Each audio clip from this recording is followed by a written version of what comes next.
Olá, vamos então preparar a liturgia deste próximo domingo, é o 19º domingo do tempo comum, e as leituras que vão nos acompanhar são as seguintes. A primeira leitura é tirada do livro dos Reis, primeiro livro dos Reis, capítulo 19, do versículo 4 ao 8. O salmo é o Salmo 33, na Bíblia hebraica é o Salmo 34, Provai e vede quão suave é o Senhor. A segunda leitura é a carta de Paulo aos Efésios, o capítulo 4, versículo 30, até o capítulo 5, versículo 2. E a narrativa evangélica é João, capítulo 6, do versículo 41 ao 51. Então nós vamos com tranquilidade, passando uma por uma das leituras, ok? Nós vamos começar então com a primeira carta, com o primeiro livro dos Reis, capítulo 19, do versículo 4 ao versículo 8, ok? Nós estamos aqui no ciclo de Elias, a figura hoje grande é Elias, E Elias é aquele profeta, ele é contemporâneo do rei Acabe, Quando o reino de Israel já está dividido, então o reino do norte é Israel, e ali tem este rei, sua esposa Jezabel, que perseguem o profeta, O profeta Elias é o profeta daquele período de seca, que ele providencia aquela abundância, a viúva de Sarepta que o acolhe, faz reviver o seu filho. É o profeta também daquele momento de juízo, todos os profetas lá de Baal, aqueles 400, É o profeta também da vinha de Nabote, que defende os direitos daquele pobre homem contra a ganância do rei Acabe, O rei é um rei ganancioso, mas fraco, É um mole. Tanto é que quando ele não consegue a vinha de Nabote, ele vai chorar, E Jezabel, que é uma mulher forte, mas nem toda força é por bem, pode ter uma força não boa, E a força da rainha Jezabel é essa força não boa. Tá ok. E hoje nós encontramos o profeta Elias, que ele está, digamos assim, ele está fugindo, Ele está fugindo da perseguição de Jezabel, a esposa, e Acabe. E no momento, diz o versículo 4, Vamos lá ao texto, quando ele entra deserto, um dia de caminhada, ele senta debaixo de um junípero, uma árvore, e pediu a morte, dizendo: agora basta, Senhor. Retira minha vida, pois não sou melhor do que meus pais. Esta solidão do profeta. Algum momento ele sente que está lutando sozinho. É uma narrativa braba, Veja, primeiro que os profetas todos do Senhor, do Deus verdadeiro, já foram dizimados, por Acabe e Jezabel. Elias se sente sozinho, e esta fuga, o profeta cansa, E a gente tem que pedir, eu peço essa graça, assim, de que os profetas que não se cansem, tem até uma música do Padre Zezinho, ele fala dos pastores, Ele fala que não se cansem, mas se cansam, Então precisam ser sustentados. Hoje o texto vai dar, assim, penso que é uma palavra muito forte diante desse cansaço. Veja o que o anjo do Senhor diz para Elias. Ele pede a morte, E deitou-se e dormiu debaixo do junípero. Mas eis que um anjo o tocou e disse: levanta-te e come. É um imperativo forte. Esse levanta-te é o verbo da ressurreição, Levanta-te. Levanta-te não com as suas forças, mas com a força que lhe será dada por um outro, por um alimento que lhe é providenciado. E é o que segue. O profeta abre os olhos, versículo 6, estamos no capítulo 19 do primeiro Reis, e na sua cabeceira havia pão cozido sobre as pedras quentes e um jarro de água. Ele come, bebe, depois torna a deitar-se. Também tem aqui, quase que, também essas forças, quase que ela precisa de um dinamismo para retomar, para recobrar. É também assim conosco, A gente não se refaz do momento ao outro.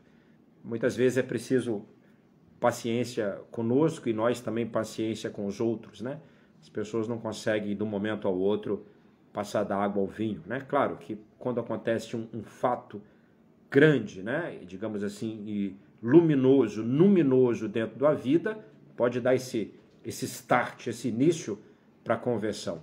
Mas o processo é sempre processual. O profeta levanta, come, ele levanta, come, mas volta a deitar. De novo, o anjo do Senhor. Quando diz anjo do Senhor, devemos sempre saber que é o próprio Senhor através do seu mensageiro, né? No fundo é o Senhor que aborda e diz pela segunda vez. Então, uma vez comeu, agora segunda vez tocou. Também esse é um detalhe também, né? Quase. E de novo esse imperativo. Levanta-te. Levanta-te e come, pois do contrário o caminho te será longo demais. Profeta, esse caminho não é só o caminho para o Horeb, para onde ele está indo, né? É o caminho da vida, né? Precisa de comer. Esse alimento eu entendo que é Deus mesmo na vida da gente, né? Depois nós vamos ver que esse alimento que é Deus, ele se torna uma pessoa em Jesus, né? E vai se fazendo próximo de nós também na Eucaristia. Mas em última instância, é de Deus que nós nos alimentamos. Precisamos. O profeta Elias levantou-se, comeu e bebeu, e depois, sustentado por aquela comida, por esse alimento, ele caminhou 40 dias e 40 noites até a montanha de Deus, o Horeb. Não é um alimento qualquer, né? Então, aqui é algo extraordinário que acontece com esse profeta cansado, esse profeta que chega a pedir a morte, ou seja, claro, ele não é um suicida, mas é alguém que percebe, digamos assim, a dificuldade do exercício desta missão num ambiente tão adverso, né? Então, ou seja, o substrato de energia que ele tem dentro lhe sinaliza que não são suficientes. É a bateria que ele sente diminuindo, né? E aqui lhe é dado um alimento que se recarregam, né? E sugestivo 40 dias, 40 noites. Nada impede que seja quantificável, mas tem um elemento sempre simbólico, né? São os 40 dias também da quaresma, são os 40 anos que o povo faz esse caminho, e sugestivo que o profeta Elias, ele faz aqui no Vai o Monte Horeb. O outro nome do Monte Horeb é Sinai. É o mesmo monte da revelação do Deus verdadeiro a Moisés e onde é dada a aliança. E são essas duas figuras justamente, Elias e Moisés, que na transfiguração do Senhor Jesus lá estarão, né? O profeta e a lei, ok? Então hoje é um texto extraordinário, né? Então os textos, eles devem ser vistos para a gente sempre como uma janela, que nós contemplamos o texto, uma experiência que o profeta fez, mas esses textos são também para nós um espelho, para vermos, né? Também uma situação da vida que pode acontecer.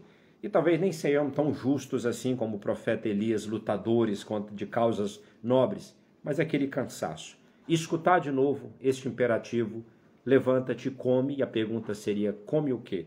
Porque a força do levantar precisa, né? Então esse come aquilo que te será dado, né?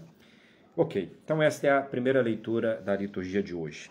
O Salmo, que é o Salmo 33, né? Na liturgia, na Bíblia Hebraica é o Salmo 34. Eu vou pensar aqui 2 versículos desse Salmo que vamos rezar hoje. Primeiro o refrãozinho, né? O refrãozinho é tirado do versículo 9. Provai e vede quão suave é o Senhor, ou quanto é bom o Senhor. E até a continuação desse versículo diz assim, feliz o homem que nele se abriga, né? Feliz o ser humano que se abriga em Deus. Deus, a metáfora que está atrás aqui é como de um abrigo, né? Pensa numa tempestade, pensa num sol, né, rescaldante, né? Deus é esse abrigo. Também penso o versículo 7, este infeliz gritou a Deus e foi ouvido. O Senhor o libertou de toda angústia. A intervenção de Deus. Essa intervenção, hoje no texto escolhido, é o seu anjo e, sobretudo, esse alimento que lhe é dado. Vamos então à segunda leitura da liturgia, que é tirada da carta de Paulo aos Efésios. Vamos lá ao capítulo 4, versículo 30, até o versículo 2 do capítulo seguinte. Então vamos lá.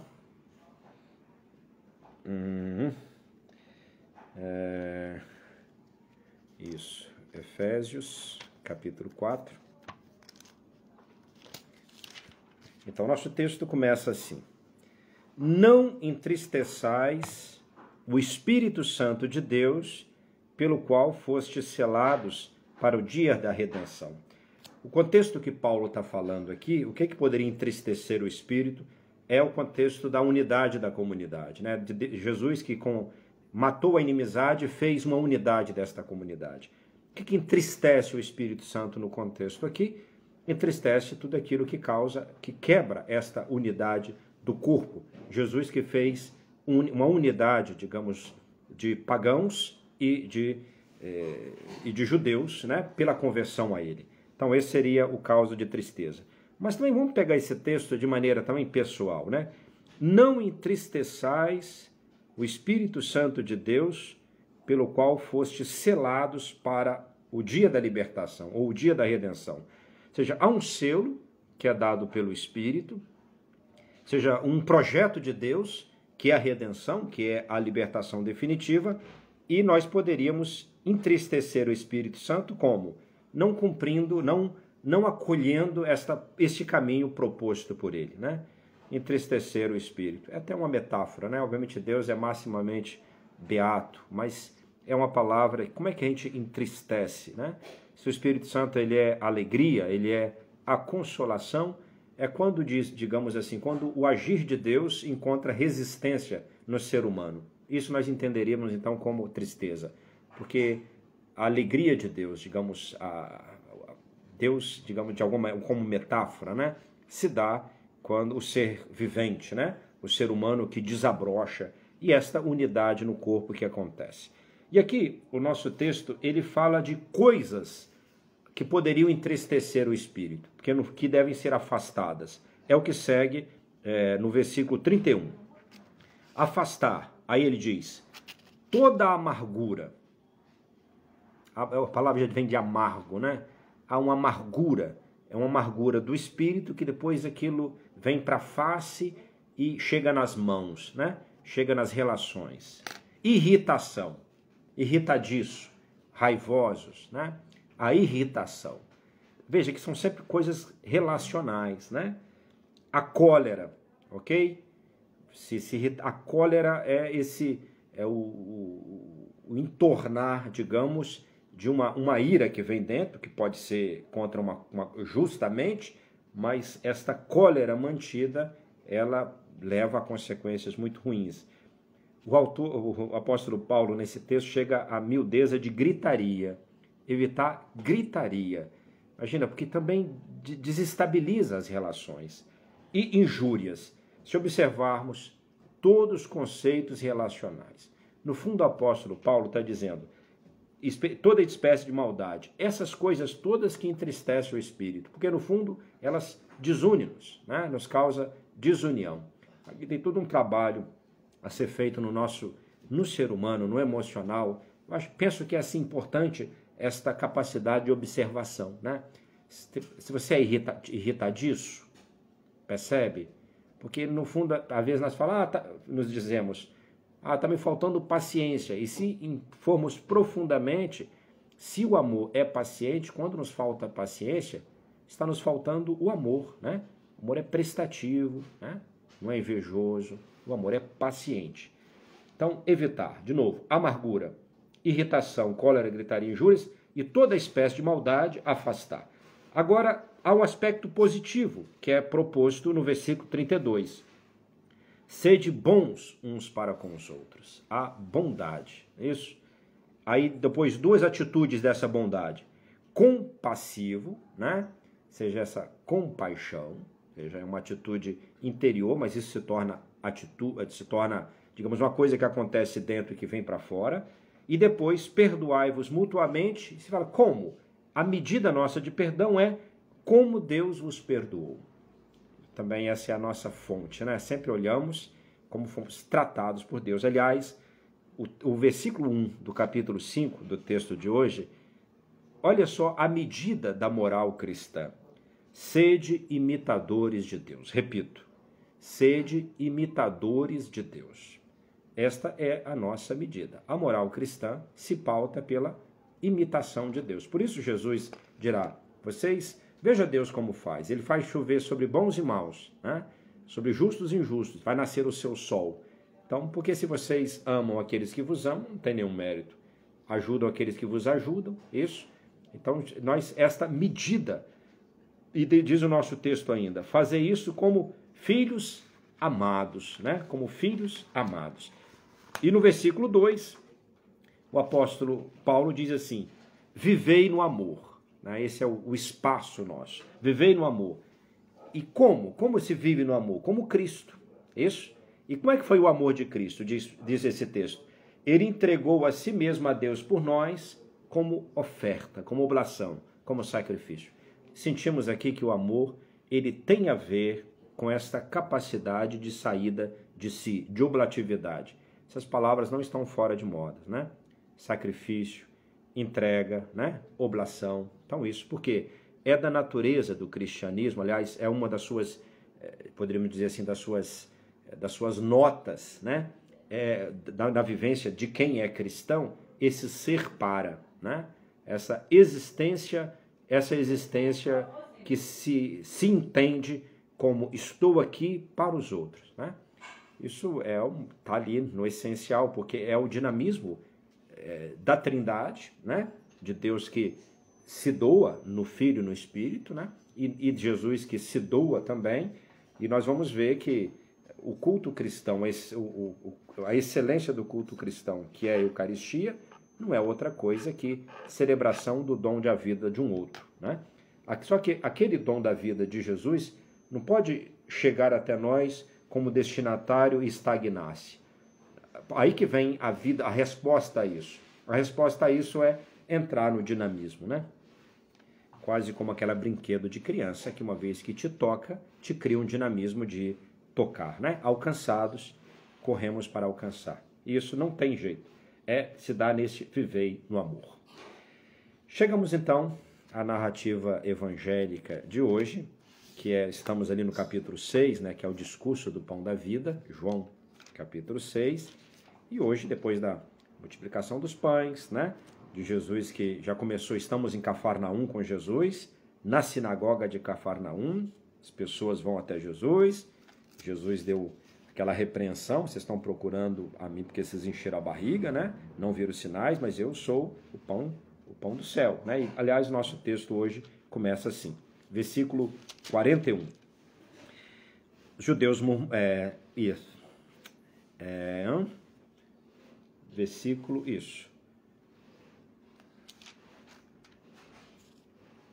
versículo 41. Os judeus murmuravam então contra ele porque ele dissera, eu sou o pão descido do céu. E diziam, esse não é Jesus, né? O filho de José, cujo pai e mãe conhecemos? Jesus tinha dito que ele é o pão do céu, ou seja, depois nós vamos ver aqui que tem uma tensãozinha com o maná, isso, o maná providenciado por Moisés, disse Jesus, não foi Moisés que deu, foi providência do Pai, mas aquele não é o alimento de vida, né? E essas pessoas, esses interlocutores de Jesus, eles falam, mas não pode ser, quem ele pensa que é? O que nós temos aqui também, o pano de fundo desse texto é também o dom da Torá. Me explico melhor, né? Israel sabia que a grande providência de Deus que permanecia para eles o pão espiritual não era o maná também, porque o maná foi um alimento dado circunstancialmente. Qual foi o alimento, se não só de pão vive o ser humano, mas do dabar, né, da palavra que sai da boca? Qual é esta palavra saída da boca que permanece para Israel? É a lei, é a Torá. Então, quando Jesus fala que ele é o pão, há uma tensão aqui. Ou seja, aqui, o pão verdadeiro, o pão descido do céu, aquele que alimenta e que dá vida, não é a Torá dada lá no Sinai, mas é a pessoa de Jesus. Então aqui temos, esse é um tema assim revolucionário, novidadeiro dentro do cristianismo, onde a lei para nós é uma pessoa, né? Isso muda tudo, porque eu não me ajusto a algumas regras, mas eu me ajusto a uma pessoa que é dinâmico, né? E é isso, eu nunca, porque a pessoa de Jesus é riquíssima e uma capacidade de amor extraordinária. Então, por isso ser discípulo não é só uma imitação externa, também nos seus gestos, né, e sentimentos, mas isso advém e tornando-se interiormente, pela graça do Espírito que ele dá, parecido com ele, né? Ao sendo talhado interiormente, vem para fora. As pessoas falam, isso não é possível. Conhecemos ele, o pai e a mãe dele, né? Eles pensam, eles acham que conhecem, né? Como é que ele pode dizer que desceu do céu? Aí Jesus fala, não murmureis entre vós. A murmuração, isso é próprio do deserto, né? Próprio daquele povo de Deus que não percebe a ação de Deus nas maravilhas que ele fez. Esquece, né? São de memória curta. Olha o que Jesus diz no versículo 44. Ninguém pode vir a mim se o Pai que me enviou não o atrair, e eu o ressuscitarei no último dia. Essa é a grande promessa, né? Eu vou levantá-lo, né? E agora, nós estamos acostumados a pensar que é Jesus que nos atrai para o Pai. Aqui Jesus fala que é o Pai, ou seja, o Pai atrai as pessoas para Jesus. Como é que o Pai nos atrai para Jesus? Aquela marca do Criador em nós, isso nos atrai. Porque se pensarmos assim, a pessoa de Jesus ela é extraordinária, ela é atrativa. Como nós encontramos uma pessoa muito interessante, né, na vida, a sua energia que tem, aquilo nos atrai. E é isso, né? O Pai colocou alguma coisa dentro de nós, quase esse dispositivo da criação, chamamos isso dessa marca de Deus, da imagem e semelhança, que ao ver em Jesus isso plenamente, né, essa busca nossa nele está perfeita, nós sentimos esta atração. Então, o Pai nos atrai para Jesus. Continua no 45. Está escrito nos profetas, todos serão ensinados por Deus. Quem escuta o ensinamento do Pai e dele aprende, vem a mim. Ou seja, como é que o Pai nos ensina? Claro que o Pai nos ensina sempre mediante Jesus. Mas há essa coisa fundante, e eu entendo assim, está na raiz de cada ser humano. Cada ser humano foi talhado, seja nessa medida, de Cristo, né? É isso que isso que no coração do ser humano anseia, né? Santo Agostinho, digamos assim, explicitou isso, dizemos dessa inquietação, esse cor inquietum, né? Coração inquieto que procura repousar. Isso. E não está nas coisas, não está em nenhuma coisa externa, né? Nem numa coisa, um valor interior, né? Esta bem-aventurança, essa plenitude de vida. E seremos ensinados por Deus.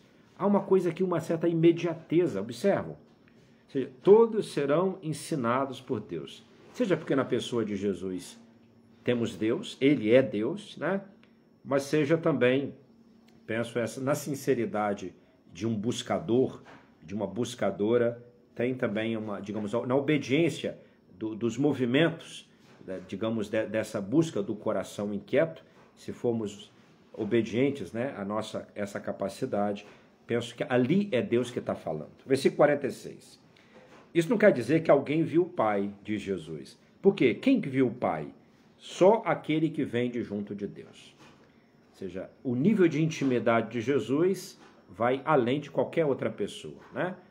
Mesmo Moisés, Abraão, os profetas tiveram uma relação, uma intimidade com Deus, mesmo quando Deus lhes falava como amigo, mas estamos ainda numa linguagem metafórica e no nível sempre inferior.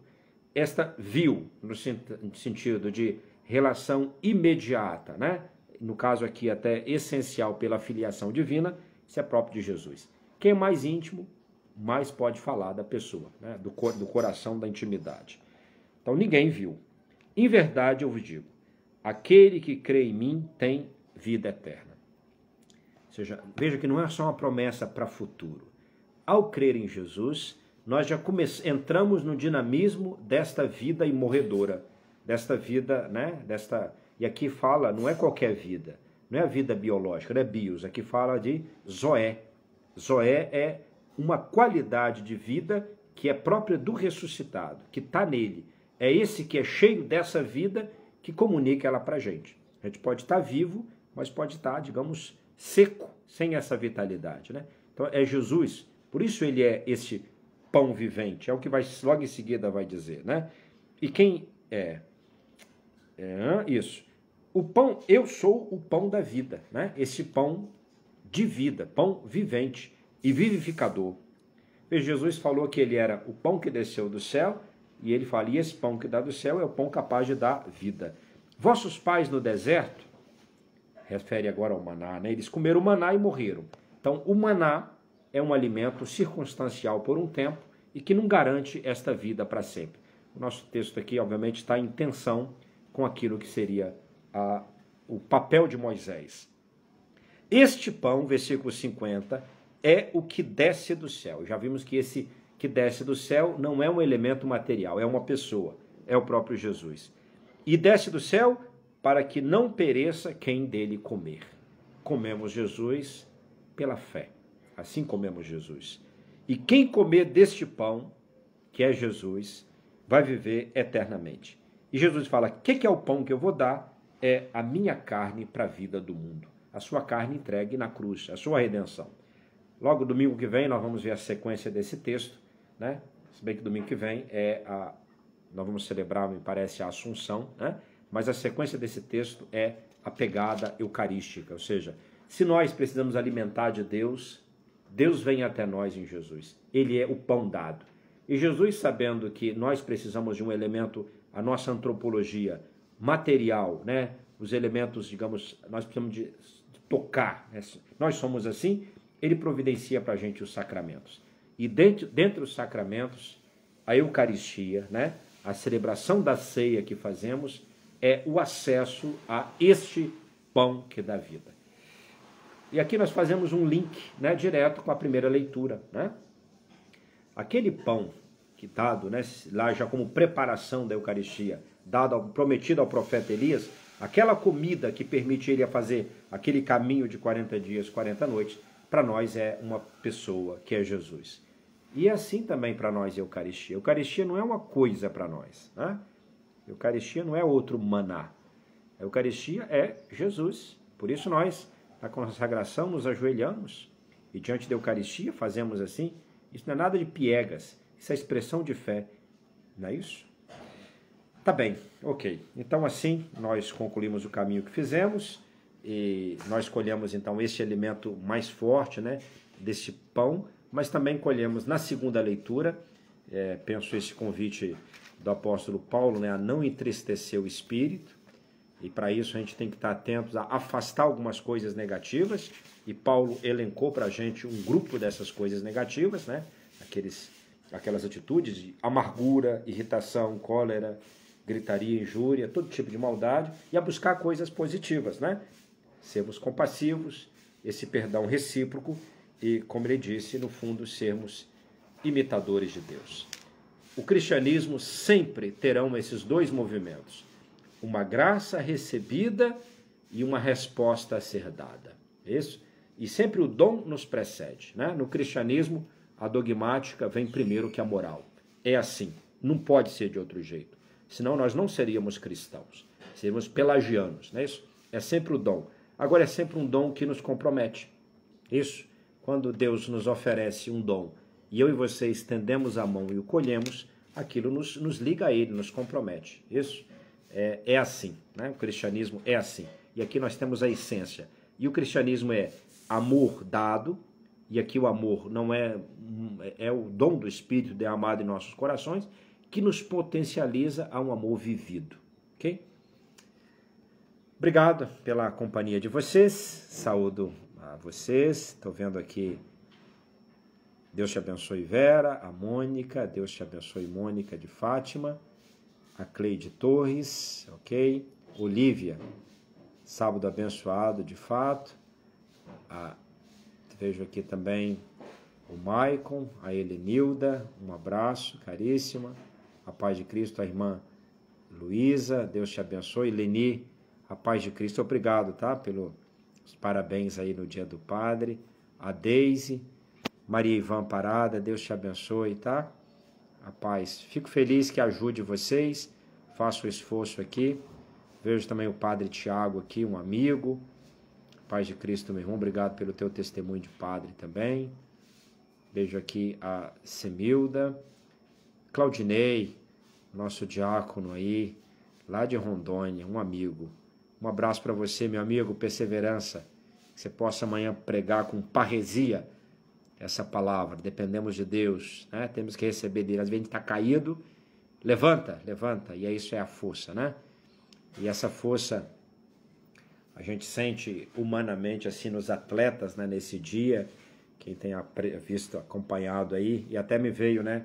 Tem uma palavra na Escritura, na carta de Paulo aos Coríntios, na 1 Coríntios, né, que ele fala que os atletas, né, e ele fala de corrida, mesmo de maratona, eles fazem isso por uma coroa imperecível, né? Abstém-se, abre mão de coisas. E nós por uma coroa perecível.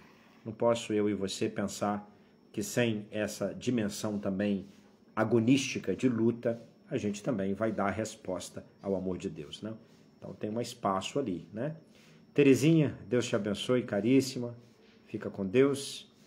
Fernanda de Oliveira Leal, Deus te abençoe, tá? Tenho rezado por você. Ok, eu acho que aqui estamos. A Eliette Cristina. Ô Eliette, hoje eu vou aí na comunidade de Muriqui, tá? Eu recebi o convite e aceitei, tá bem? Hoje vou celebrar com vocês aí às 19 horas. Então tô vendo o Diácono Leandro aqui também. O Wellington Castro. A Jane. Me perdoe alguns se passou, tá bem? Sem eu dizer, eu tô vendo aqui umas carinhas. E obrigado. Tô vendo aqui também o Altair e outros tantos, tá bem? Então nós nos vemos, então se Deus quiser, no próximo sábado.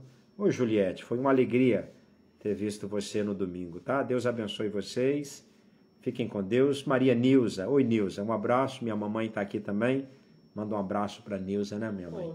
Isso, tá mandando, minha mãe tá mandando um abraço pra você. Fiquem com Deus, tá? A paz de Cristo, Deus abençoe, isso. Convido vocês, vamos concluir então com o Ângelus, né? É meio-dia. O anjo do Senhor anunciou a Maria, bebeu do Espírito Santo. Ave Maria, cheia de graça, o Senhor é convosco. Bendita sois vós entre as mulheres e bendito o fruto do vosso ventre, Jesus. Santa Maria, Mãe de Deus, rogai por nós, pecadores, agora e na hora da nossa morte. Amém. Eis aqui a serva do Senhor. Faça-se em mim segundo a vossa palavra. Ave Maria, cheia de graça, o Senhor é convosco. Bendita sois vós entre as mulheres, e bendito é o fruto do vosso ventre, Jesus. Santa Maria, Mãe de Deus, rogai por nós, pecadores, agora e na hora da nossa morte. Amém. E o Verbo se fez carne e habitou entre nós. Ave Maria, cheia de graça, o Senhor é convosco. Bendita sois vós entre as mulheres, e bendito o fruto do vosso ventre, Jesus. Santa Maria, Mãe de Deus, rogai por nós, pecadores, agora e na hora da nossa morte. Amém. Rogai por nós, Santa Mãe de Deus, para que sejamos dignos das promessas de Cristo. Oremos. Difundi em nossos corações a vossa graça, para que nós, pela anunciação do anjo, conhecemos a encarnação de Jesus Cristo, vosso Filho, pela sua paixão e morte de cruz, sejamos conduzidos à glória da ressurreição. Por Cristo nosso Senhor. Amém. Glória ao Pai, ao Filho e ao Espírito Santo. Era no princípio, agora e sempre. Amém. Fiquem com Deus, a paz de Cristo a todos. Um abraço a todos vocês.